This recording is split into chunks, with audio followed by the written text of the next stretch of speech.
العلم هو النور الهادي والمفتاح لكل الخير من يرد الله به خيرا.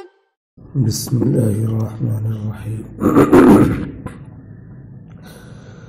وعن ابن عباس رضي الله عنهما قال: أما الذي نهى عنه النبي صلى الله عليه وسلم فهو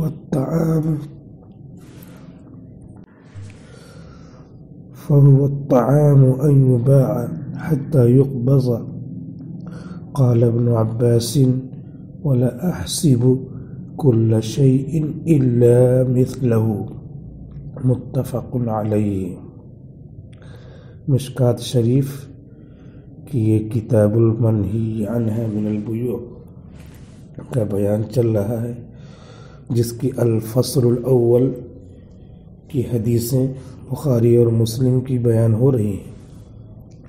علامہ خطیب تبریزی صاحب مشکات نے یہ حدیث نقل کی ہے بخاری اور مسلم کی. وعن ابن عباس، حضرت عبداللہ ابن عباس رضی اللہ عنہما سے منقول ہے، قال کہتے ہیں کہ اما الذی نہى عنہ النبی صلی اللہ علیہ وسلم فهو الطعام، کہ نبی کریم صلی اللہ علیہ وسلم نے جس شے کو منع کیا ہے، جس چیز سے منع فرمایا ہے، وہ غلہ ہے. فهو الطعام. اما الذی نہى عنہ النبی صلی اللہ علیہ وسلم فهو الطعام، تو وہ غلہ ہے. جس چیز سے منع فرمایا ہے نبی کریم صلی اللہ علیہ وسلم نے، وہ غلہ ہے. ان یباع، کہ اس کو بیچ دیا جائے، حتی یقبض، یہاں تک کہ قبضہ کیا جائے. اس کو قبضے میں لینے سے قبل ہی فروخت کر دیا جائے، یہ منع ہے. قبضے میں لانے سے قبل ہی فروخت کرنا منع ہے. قال، حضرت ابن عباس کہتے ہیں: اما الذی نہى عنہ النبی صلی اللہ علیہ وسلم فهو الطعام ان یباع حتی یقبض. اللہ کے رسول صلی اللہ علیہ وسلم نے جس چیز سے منع کیا ہے وہ غلہ ہے کہ بیچا جائے یہاں تک کہ قبضہ کیا جائے. قبضے سے پہلے بیچنا منع ہے. یعنی غلے کی بے ہو رہی ہے، یہ 2 بوری غلہ ہے، یہ ہم بیچ رہے ہیں 1000 میں، بیچ دیا، اور قبضہ اس کو نہیں دلا رہے ہیں. قبضہ اس کو نہیں دلا رہے ہیں. اس قبضہ دلانے سے پہلے اس نے کیا کیا؟ یہ دوسرے کو بیچ دیا. ان یباع حتی یقبض، اس سے لیا اور بے مکمل نہیں ہوئی، دوسرے کو دے دیا، تو یہ بے ناجائز ہے. قال ابن عباس، حضرت عبداللہ ابن عباس فرماتے ہیں: وَلَا أَحْسِبُ كُلَّ شَيْءٍ إِلَّا مِثْلَهُ، اور میں نہیں سمجھتا ہوں ہر چیز کو مگر اسی کے مثل. ہر چیز کو، جو بھی چیز بیچی جائے، كُلَّ شَيْءٍ، جو بھی چیز 2 طرح کی ہوتی ہے، یا تو یہاں سے وہاں تک اٹھا کے لے جا سکتے ہیں یا نہیں لے جا سکتے. سامان ہے، کاپی کتاب ہے، کھانے پینے کی چیز ہے، مثلی غیر مثلی ہے، اٹھا کے لے جا سکتے ہیں. منقولی، نقلی، اور دوسری زمین وغیرہ ہے، اسے نہیں اٹھا کے لے جا سکتے. تو ہر چیز میں منقولی غیر منقولی یہ 2 قسمیں ہیں. دونوں میں یہی ہے کہ قبضہ کر لیں تب دوسرے سے بیچیں گے. اپنے قبضہ کیے نہیں بیچ دیا، یہ جائز نہیں ہے. ابن عباس الطعام کے اوپر قیاس کرتے ہیں. حضرت ابن عباس اور دوسرے مفسرین ہیں، ان کا قیاس انہی کی طرح رئیس ہوگا، بڑا ہوگا. لہذا ان کے نزدیک یہ ہے کہ منقول غیر منقول دونوں چیزوں کی بے ہو رہی ہے. ایک آدمی لے رہا ہے لیکن قبضہ نہیں کیا، اس سے پہلے بیچ دے رہا ہے. ابن عباس کہتے ہیں کہ یہ منع ہے، شریعت میں یہ منع ہے. وعن ابی ہریرہ رضی اللہ عنہ ان رسول اللہ صلی اللہ علیہ وسلم قال. اگلی حدیث ہے حضرت ابو ہریرہ رضی اللہ عنہ سے منقول ہے. آپ کا نام عبد الرحمن بن صخر ہے، آپ مکثرین صحابہ میں سے ہیں کہ رسول اللہ صلی اللہ علیہ وسلم نے ارشاد فرمایا لا تلقوا، تلقا یا تلقا سے امر، تلقا یا تلقوا، لا تلقا لا تلقا لا تلقوا، لا تلقوا نہیں، لا تلقوا الركبان لبيع، مسافروں سے آگے جا کر ہی ملاقات نہ کر لو بے کے لیے. آگے جا کر غلہ لانے والے مسافروں، سواری پر آنے والے قافلوں سے بے کے لیے جا کر ملاقات نہ کر لو. آگے چلے گئے، وہیں سے ملاقات کر لیا، اور ملاقات کرنے کے بعد ان سے خرید لیا. ان کو پتہ نہیں کہ بازار میں کیا ریٹ چل رہا ہے. پورا غلہ جو ان کے پاس تھا وہ 1 لاکھ کا تھا، ان کو بتا کر کے جھوٹ موٹ 40,000 میں خرید لیا. تو وہ قافلے والے نقصان میں پڑ گئے، دھوکے میں پڑ گئے. نبی کریم صلی اللہ علیہ وسلم نے اللہ کے حکم سے یہ شریعت کا حکم بیان کیا کہ ایسا نہ کرو کہ ایک فریق کو دھوکا ہو، اس کو آنے دو بازار میں. آج کل بھی موبائل دیہاتیوں کے پاس بہت زیادہ نہیں رہتا، ویسے تو عام ہو گیا ہے، لیکن ابھی بھی کثرت ہے ایسی. ادھر آدی واسیوں کے پاس کچھ نہیں رہتا، چلانا نہیں جانتے، سیدھے سادے لوگ ہیں. گئے عقل قوہ کے لوگ جا کر کے مل لیے یہ بازار والے. تو اللہ کے رسول منع کرتے ہیں لا تلقوا الركبان لبيع، خرید و فروخت کے لیے آگے جا کر قافلوں والے سے نہ مل لو، یعنی مل کر کے تم وہ غلہ لے آؤ اور مارکیٹ میں بیچو، اپنا نفع کرو، ان کا نقصان 60 ہزار کا نقصان کر دیا ان کو جھوٹ بتا کر کے. ایسا نہ کرو. لا تلقوا فعل نہیں ہے، یہ حرام ہے. ولا يبيع بعضكم على بيع بعض، اور تم میں کا ایک دوسرے کے بے کے اوپر بے نہ کرے. تم میں سے ایک دوسرے کی خرید و فروخت کے معاملے پر اپنا معاملہ نہ کرے. ایک آدمی کوئی سامان خرید رہا ہے، اس نے خرید لیا، خرید کر کے لے گیا گھر. راستے میں جا کر کے آپ نے مل لیا. وہاں سے بول کے گیا ہے کہ میں ذرا ابا سے پوچھوں گا، والد صاحب سے معلوم کروں گا. اگر انہوں نے بول دیا تو ٹھیک ہے، منع کر دیا تو واپس بھی کر دوں گا. خیار کے ساتھ لے کے چلا گیا. آپ نے راستے میں جا کے اس سے ملاقات کی، کہا کہ یہ سامان واپس کر دو، میں تم کو آدھی دام پہ دے دوں گا.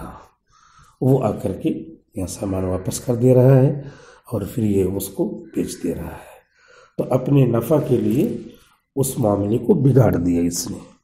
اللہ کے رسول صلی اللہ علیہ وسلم نے اسی سے منع فرمایا وَلَا يَبِعْ بَعْضُكُمْ عَلَى بَيْعِ بَعْضٍ، تم میں سے ایک آدمی دوسرے کی بے پہ بے نہ کرے. دوسرے کی خرید و فروخت کے مکمل ہونے پر پھر اپنی بے نہ کرے کہ اس کو نقصان پہنچا دیا، معاملہ توڑ دیا.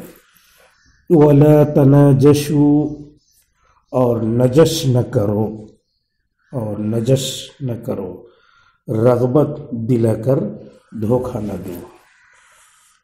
نجش نہ کرو. ایک آدمی سامان خرید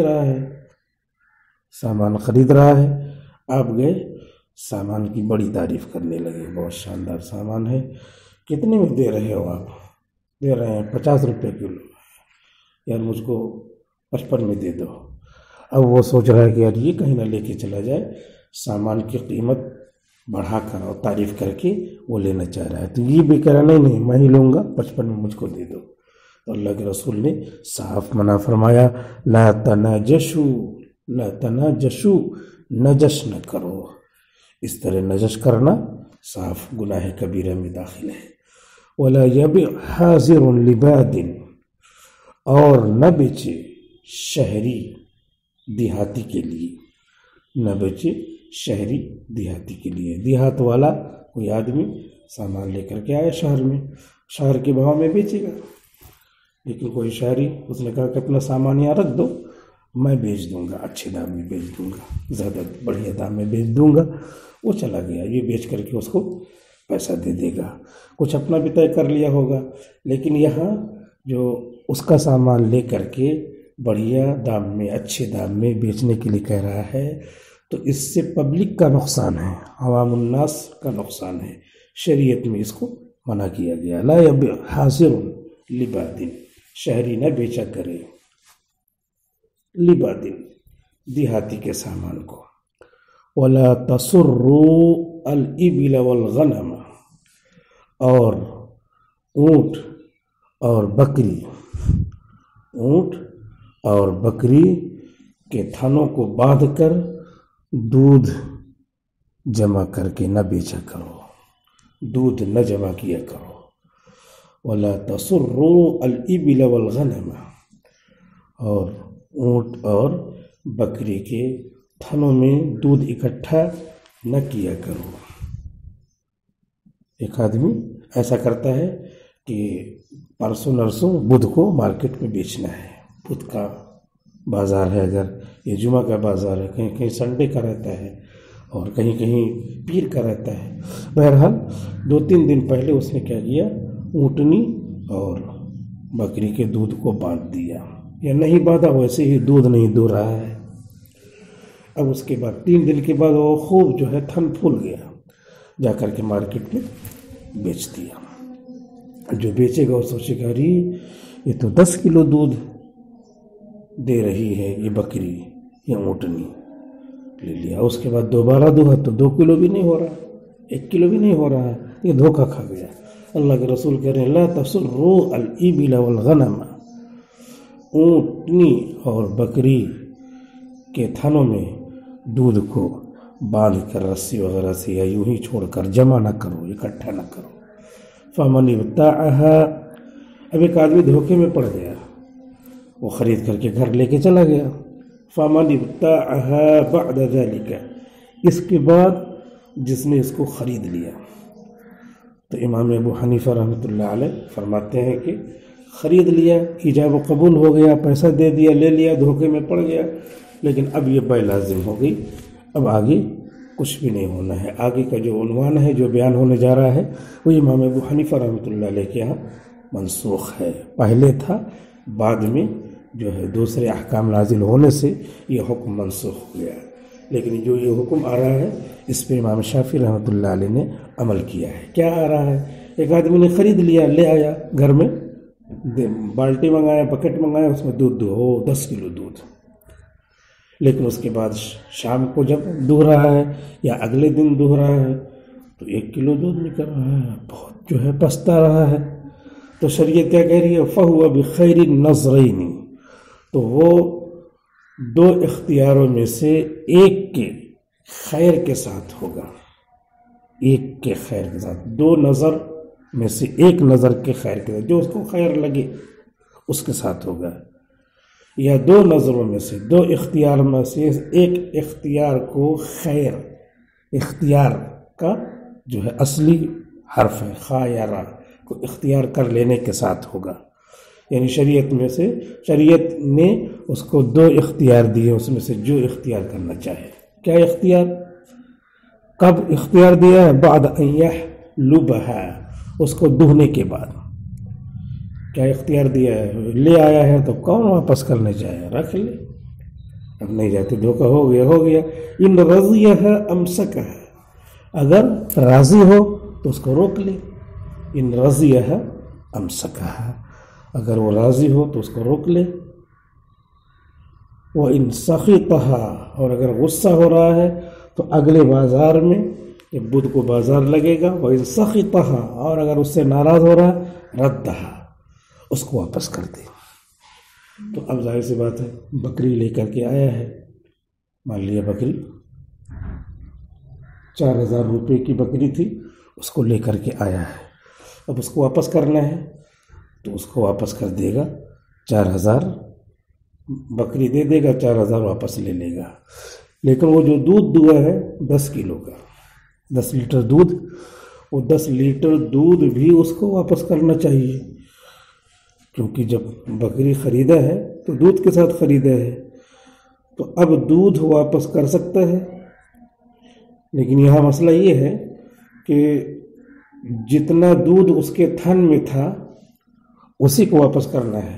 ادھر لے کے آیا تو بکری کے تھن میں دودھ بڑھ رہا ہے، دودھ بڑھنے کی وجہ سے اب جو ہے کتنا بڑھا کتنا نہیں یہ نزاع کا باعث ہے، اور تخمینہ مقدار کا لگانا مشکل ہے۔